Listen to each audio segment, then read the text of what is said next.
আমরা এর আগের বছরগুলো দেখেছি যে সময়কে মাননীয় প্রধানমন্ত্রী শেখ হাসিনা ছিলেন। যদি শেখ হাসিনা একাডেমিতে কখনো এসেছে তার 3 দিন আগের থেকে রাস্তাঘাট সব কিছু ক্লিয়ার করতে হবে, এই ঘোষণা দিয়েছেন সরকার এবং প্রশাসন। তো আজকে আমরা দেখতে পারতেছি তারেক রহমান টাঙ্গাইল একটি কাজ উদ্বোধন করে একাডেমি হয়ে তার নিজ বাসভবনে যাবে।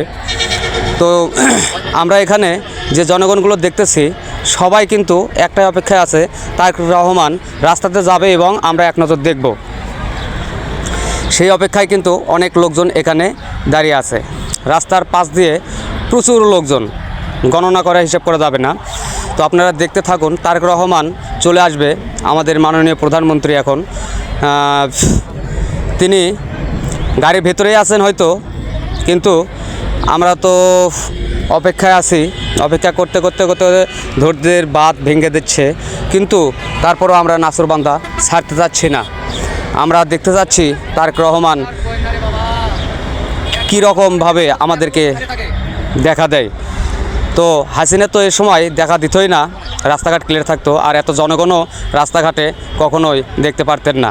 হাসিনার ক্ষমতা থাকাকালীন আমরা কিন্তু কখনোই এভাবে দেখি নাই।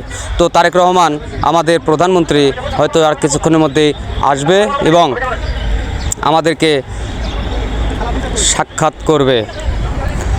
তো দেখতে থাকুন। এই মুহূর্তে সেনাবাহিনীর লোকজন এবং পুলিশের লোকজন রাস্তাঘাট ক্লিয়ার করতেছে।